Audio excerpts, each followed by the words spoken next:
Welcome to Gospel Lessons. I'm Kevin Prince. Today we're continuing our series on false traditions, beliefs we often pass down in the church but are not rooted in Scripture or the Gospel. These traditions, while sometimes harmless, can prevent a deeper understanding of doctrine. Today we will be discussing the word of wisdom with a special focus on meat and grains. Joining me is Bruce Porter, a renowned scholar with degrees in ancient Near Eastern and Middle East studies, specializing in Semitic languages and religious history. Bruce has authored over 16 books and is well known for his research on the Pearl of Great Price. I first met him on a life-changing tour in 2018, which inspired this Gospel Lessons YouTube channel. Now, if you've never traveled with Bruce, I highly recommend it. He frequently speaks and guides on LDS-based cruises with Go and Do Travel. These cruises offer opportunities to connect with like-minded members and learn from speakers like Bruce.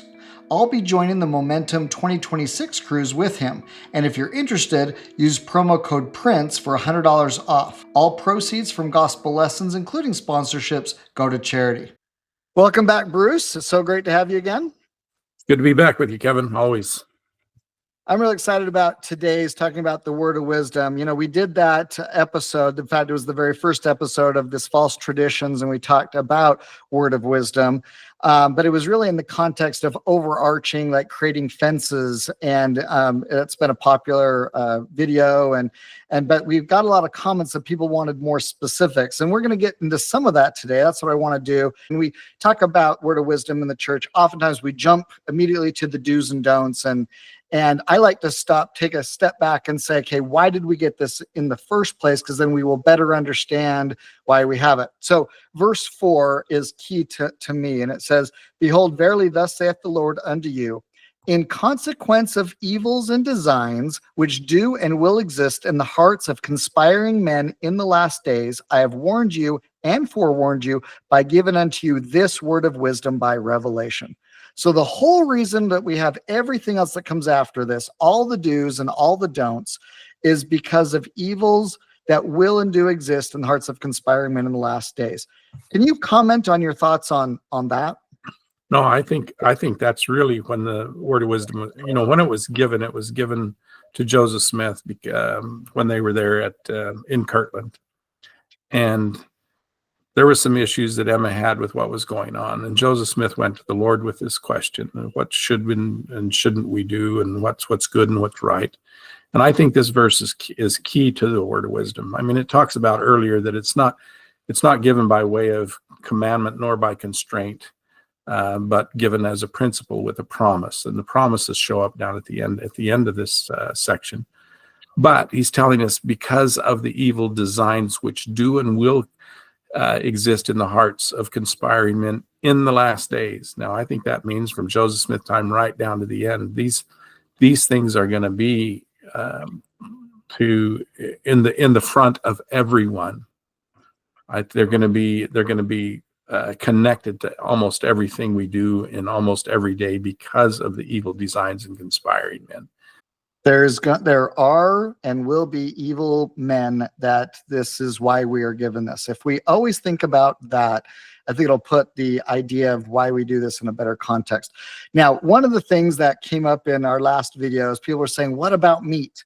There's always this question of meat. And when you and I spent some time in 2018 in Israel, you made a comment on this that I've always remembered and wanted you to talk about. So will you take us through verses 12 and 13, which talk about the use of meat and perhaps why the traditional belief that we have is wrong and some people have misunderstood this? All right, I'll do that. I'm just quickly going to go through the word of wisdom down to there and then talk about that. But he begins talking about wine in verse 5. Now, it's the word of wisdom is actually broken up into different sections. You have wine, you have strong drinks, you have tobacco, you have vegetables, fruits, grains, meat, and then you have grains. And they're talked about in different sections. And as one section ends, then another section begins. In verse 5, it begins, it's talking about drinketh wine or strong drink. And he says the only time you really ought to be drinking wine is when you assemble together for your sacraments. And then he says, then you ought to be using pure wine of your own make. Talks about, and then he moves into alcohol. Now, wine has a 3%, beer has a 3% alcohol content. It's not that much. Now, in 70, he moves into strong drinks, which is now you're getting into 70 to 90 proof alcohol. You're dealing with the more intoxicating drinks. And so he talks about strong drinks are not for the belly, but for the washing of your body. Alcohol is used for that washing of the body. Moves into tobacco in the next one. So he ends strong drinks. Now he's in tobacco. It's not for the body, neither for the belly. Shouldn't be smoking. It shouldn't be choosing. It's not good for man, but for herb for bruises and sick cattle. We used to give it to we'd always have some chewing tobacco at the ranch because we'd give it to the cattle that had worms and the horses. It would get rid of the worms. I once ran pitchfork through my leg, a pitchfork all the way through my leg. And my leg swelled up, and there was two wounds on the side of my calf where the tines went in and came out. And my uncle boiled up some tobacco in a pan of water until it got down to a paste, put it on both sides, then wrap my leg. So this is what we used to do with tobacco, and that's what it says. Again, in verse 9, it says, again, hot drinks are not for the body or the belly. Now, we have interpretations from leaders of the church that say, well, that has to do with tea and coffee, even though it says hot drinks. So we get into what's in tea and coffee. It's the caffeine, and then that gets into hot chocolate and my favorite Hershey bars. So you have all kinds of different things going on there. Then it gets into verse 10. Now we're dealing with herbs, which it says here, which are really the vegetables that are out there. And it says every vegetable or every herb in the season there, in verse 11, every fruit of the season. Also, we went from vegetables to fruit, and we should be using these in the season that they're given, that they come on with prudence and thanksgiving. Now in 12 and 13 is where we begin to make mistakes, as well as when it talks about grain later on. 12, it says, yea, the flesh also of beasts and the fowls of the air, I, the Lord, have ordained for the use of man with thanksgiving. Nevertheless, they are to be used sparingly. And it is pleasing unto me, and this is verse 13, and it's pleasing unto me that they should not be used, comma, only in times of winter, comma, or cold, comma, or famine. So when you read that, it's not pleasing unto me that it is pleasing unto me that they should not be used only in times of winter or cold or famine. Now, that comma was not there in the original. That comma was not there in the Book of Commandments and was not put in until about 1920. And if you read it without that comma, it completely changes it. Speaking of meat, it says in verse 13, and it is pleasing unto me that they should not be used only in times of winter or cold or famine. But looking up at verse 12, God has ordained them for the use of man with thanksgiving. Nevertheless, they are to be used sparingly. And then in verse 13, he's saying they should not be used only in times of winter, cold, or famine. Well, you have to ask yourself, well, what's in the meat that we need? Well, it comes down to protein. And he's basically saying there in verses 12 and 13 that we should be eating meat all the time sparingly. Was there a belief at the time that meat was only to be used in time of winter? Because it almost seems like it is pleasing unto me that they should not be used only in the time of winter. Would he say that because there was some people that thought maybe that was the only time, but clearly we need to eat it all the time? Is that? Well, we ate meat, and I grew up on a ranch without electricity, and so the time we ate most of our meat is when we'd butcher, or sometimes we'd kill, a deer or an elk or something like that. It would hang in the barn and freeze, and then we could eat it all winter. We could eat it all winter long because it's frozen. We didn't have a refrigerator. We didn't have a freezer for that kind of stuff because we didn't have the power. So we ate it mostly in times of winter and cold because it could be preserved in that. We would sometimes preserve our meats in kind of a fat thing so that we could have that in the summertime, that would seal out the air and stuff. And so it was used mostly, we just kept it in the barn. We'd go out and saw off a steak or a roast or whatever we wanted. The elk or the beef was frozen solid in the wintertime. And so that's the way we did it. But everybody hunted back then. Everybody had meat from the forest or whatever it was, wherever they could get it, be it small animals or large animals, everybody ate meat. And that's what it's saying there. Eat it sparingly. It's supposed to be there. You should have it, and not to be used only in times of winter or cold or famine. It can be eaten all the time, because that's the protein.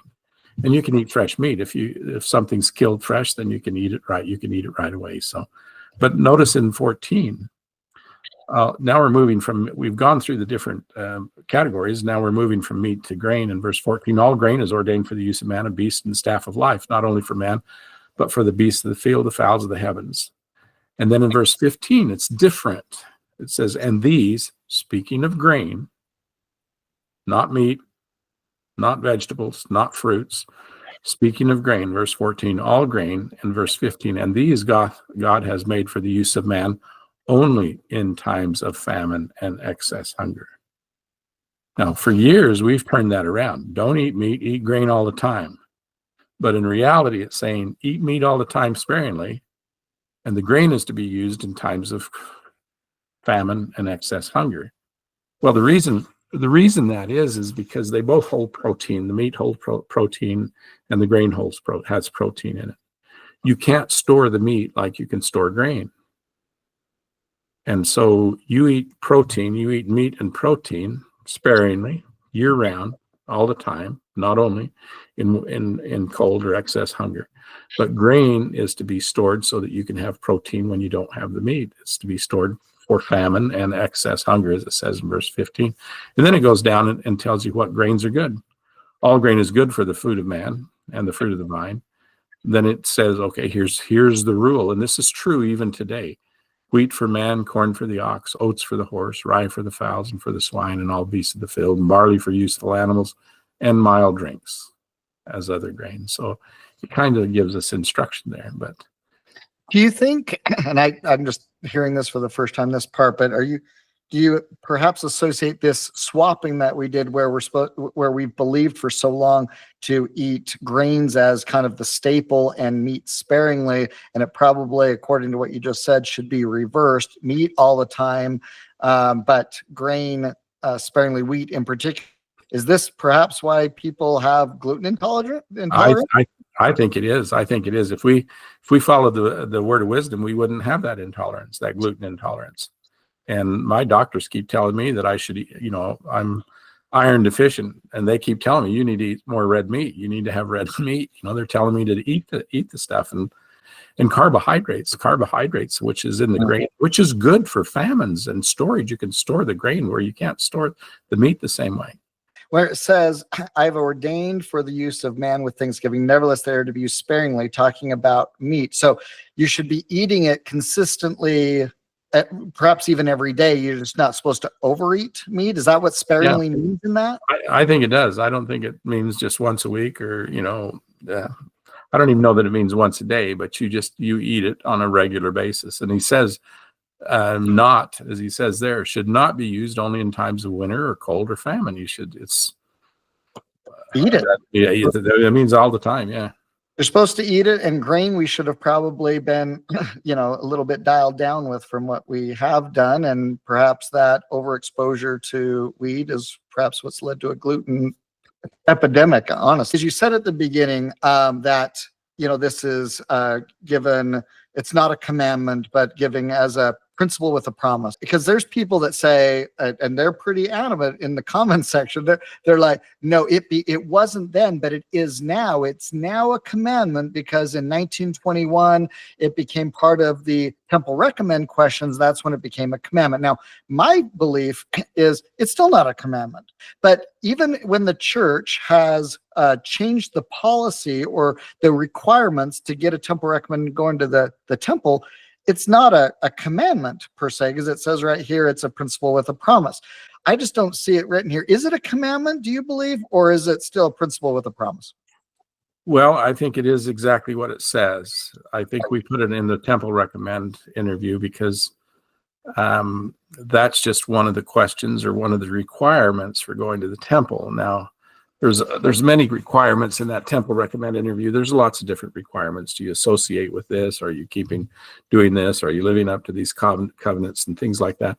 Those are requirements. Now, if you go back and start looking at why this was turned into a part of the temple recommend, then you're gonna realize that they didn't want people going there that was still chewing. They didn't want people going there that had then been drinking and now trying to get into the temple or go to the temple. So it became a interview for that recommend. But the Lord says, he says it's sent not by commandment nor by constraint, but revelation and the word of wisdom, showing the order and will of God in the temporal salvation of all saints. Now he's talking about the temporal salvation. Now, every single commandment that we have, the Jews say there's 613 commandments, but every commandment falls into two categories except for this one. Every single commandment falls into a relationship with your fellow man or your relationship with God. Just think of the 10 commandments. Every commandment you can think of falls into one of those two relationships. And this one is a relationship with yourself. And he says a temporal salvation, a temporal relationship with yourself in verse 2. So this is the only one that's really for you and your benefit and that's why it can't be given by commandment nor by constraint, because it's a relationship with you. With yourself. Every other commandment is either God or mankind. Oh, I think that's fascinating. I've never thought about it that way, but that really makes sense. And now you can decide if you want these blessings and these benefits. So let's talk about what are actually promised as a result of living this word of wisdom. And look, there's some people like, I don't want to do it. If you don't want to live the word of wisdom, don't live the word of wisdom. Just don't expect these blessings, right? I mean, that's what it is. You're not going to be damned to hell. You're not going to be thrown. I mean, what's going to happen is the only thing, you just don't get these blessings. So let's talk about what the blessings are. And this starts at verse 18. The first one says, and all saints who remember to keep and do these things, walking in obedience to the commandments, shall receive health in their navel and marrow to their bones. Let's start with that one. Thoughts on that? Well, I think it's just saying this is a healthy plan. To watch, alcohol, high content, strong drinks are not for us. Hot drinks are not for the body. Tobacco is not for the body, but to be used on the outside. Alcohol is to be used for cleansing on the outside. Eat your fruit and vegetables in its season. That's the best time. Have your meat and use your grain even more sparingly than you think. Use the grain then. And so that's what it's saying there. If you do this, you're going to be more healthy than you would normally. That's what verse 18 is saying. Do this for health. Do this for health, and primarily temporal benefit, it sounds like there, although I think there could be some spiritual ties, and I know a lot of people that try to tie that to things of the temple, and there's nothing wrong with that. But I agree with you. This feels very temporal because it's for us now. Now, verse 19, and shall find wisdom and great treasures of knowledge, even hidden treasures. In my opinion, there's the passage in the Doctrine and Covenants that talks about there is a law irrevocably decreed in heaven before the foundation of this world, upon which all blessings are predicated. And when we obtain any blessing from God, it is by obedience to that law upon which that blessing is predicated. Now, I've gone through the scriptures and tried to find the blessings of obedience to different laws. And almost every one of them, even the law of consecration in section 42, almost all of them are connected to light and truth, to knowledge and treasures and wisdom. And even the Doctrine and Covenants, first commandment in the Doctrine and Covenants, seek not for riches, but for wisdom. That's the first commandment. And that's the blessing that's given.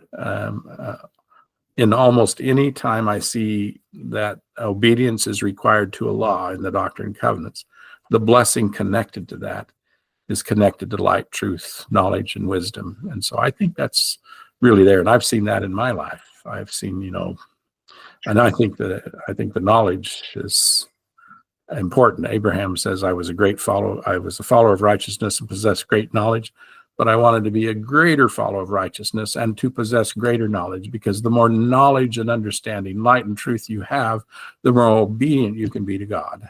That's what Abraham is trying to Which say. can lead line upon line to greater truth, greater Yeah. intelligence, greater wisdom. And it is, I think that is the key in the pattern. I've seen that in my life too, that promise more than anything. So I think that is a wonderful one. And if you think about it, what do we do when we go through the temple and get our endowment? It's an endowment of knowledge. That's what the endowment gift is. It's a gift of further light and knowledge that you can then progress and become more like your Heavenly Father in return. So all of this, I think that lines up with that exactly.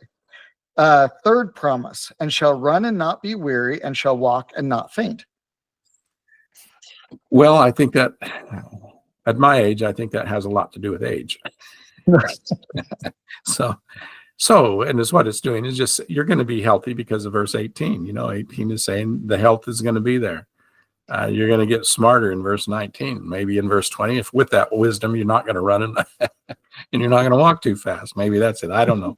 But run and not be weary and walk and not faint is always a promise connected to the blessings of health and stability and God's care. It's always connected to that blessing. And I realize there are a lot of people out there that can't run or don't, and a lot has to do with age.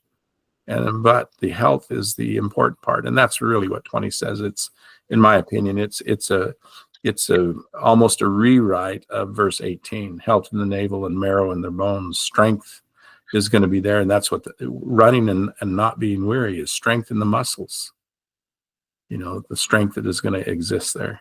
And I think too that there's, if you read into it a little bit, and I hope I'm not reading too far in this, but it makes me feel like, why do you want this?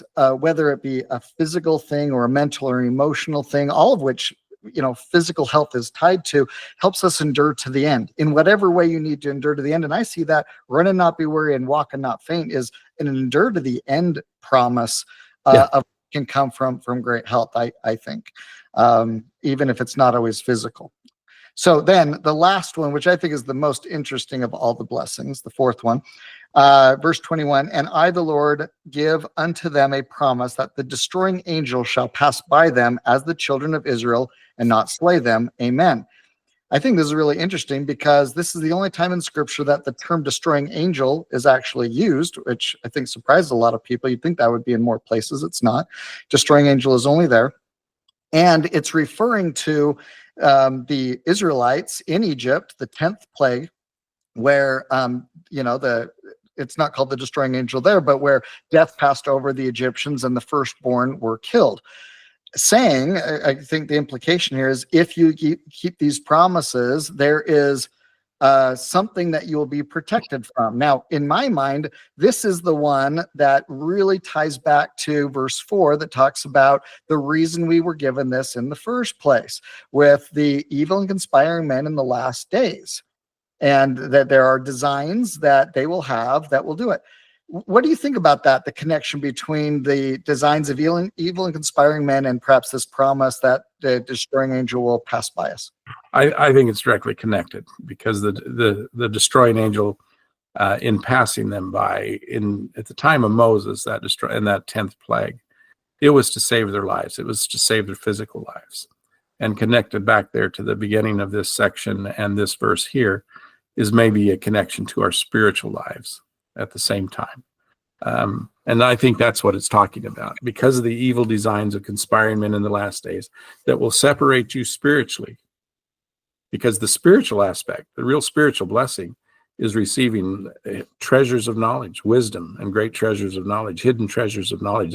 That's more of a spiritual wisdom, because that rises, whatever principle of intelligence you obtain in this life will rise with you in the resurrection. Seeking for wisdom, not for riches, as it says there in the beginning of the Doctrine and Covenants. And I think that's a connection to verse 21, that spiritual destruction, that angel, destroying angel, that spiritual destruction will pass you by as it did with the children of Israel. I think there's a connection there. We're taught in the temple that we have that the body and the spirit are in constant need of nourishment. We're reminded of that. And even even outside of the temple, we're supposed to be reminded that the spirit and the body are in constant need of nourishment. Well, when you start thinking about that, and think about how much time and energy you spend on your body's nourishment do you spend the same amount of time and energy on your spiritual nourishment? I know For one. sure. That's interesting. If you wanted to map out how much time you spend on preparing, eating, and cleaning up after meals and compared that to how much time you spend on spiritual development, we might be shocked at the deficit we have on the spiritual side, or maybe the excess we spend on making food. But I do think that this might be why, or one of the reasons why, temple language is used in this chapter, is to tie it back to the temple and make us remember this isn't just physical. There's a spiritual aspect to this. Remember the spiritual blessings of the temple, and tie it to that. We need to balance both the physical and the spiritual, because he could have used different language that wasn't at all like temple language, but he used language that is very similar to that which is in the temple, which I think is to point us to the temple and make some further connections there. Yeah, I think we have to be cognizant of. I mean, this is telling us that we need to be cognizant of our temporal health. And it's a blessing, and we'll get knowledge and hidden treasures of knowledge. But at the same time, the temple's adding to that we need to be cognizant of our spiritual health. For sure. This is what I think it's telling me here, that the destroying angel, Satan, is a destroying angel for the spiritual body. For sure. And even when you think about just the temporal side of that, for that final destroying angel, and I don't know, maybe there's going to be some major event sometime in the last days that if you were living the word of wisdom, you'll be protected, much like the children of Israel were, putting blood on the posts of the doors and all that. Maybe there's going to be something like that. I don't know. But it's hard to mistake when you read stories about like how the sugar industry in America used, as evil and conspiring men, deceived the American people by saying fat isn't caused by sugar, fat is caused by fat, and created this whole marketing and ad campaign around fats, which led to, in the 70s and 80s, the whole low fat industry, and everything became low fat this and low fat that, and everybody wanted the low fat things, which actually caused more health concerns, which they've determined now, all paid for by evil and conspiring men in the sugar industry, which have now come back, and we realize sugars, carbs, those are the things that actually cause a lot of issues, which you already talked about, wheat and how that's a carb and that leads to unhealthiness. So it's, I don't know if it's like a slow burn like that, and you can look at individual things, or if there's going to be a major event. But either way, this is a beautiful section, a beautiful promise that if people use it, we'll get those benefits. But if you don't want to, this is your own thing. You're just not going to get the benefits. You're not going to get the blessings if that's how you want to live. I remember Marion G. Romney, a member of the first presidency, was once asked if a cup of coffee would keep a person out of the celestial kingdom, and his response was, I think classically, he says, "I sincerely hope not." And I'm kind of like you. This is not given by commandment nor by constraint, but by word of wisdom, and it's for the weakest of saints. Those who can and who can't. This is wisdom. He says that right at the beginning. I know I saw a meme one time that was sent to me by somebody, that somebody's walking up to the pearly gates and Christ comes out and he's embracing him. And Christ says in a little word bubble next to it, says, "I'm so glad you didn't drink any coffee." It's like as if that's going to be the thing that makes it or not. This has nothing to do with it. This is mostly temporal, but there are spiritual connections to it. There are very real blessings that you can get from it. I'm a big believer in the word of wisdom. I love it. I've seen the benefits in my life. I can't imagine my life being lived without it. But if you don't want to live that and don't get the blessings, then I think this one's very personal. I do. That's why I say I think this is connected to us, where all other commandments are connected to God and our fellow man. And I appreciate that. I've never heard that one before, but that one is great. Thank you so much, Bruce. I love you being on here and helping us understand this better. Thanks so much. Thank you, Kevin. Appreciate it. Thanks for joining us today and learning about false traditions. Remember to subscribe so future episodes are easier to find. Thanks for watching.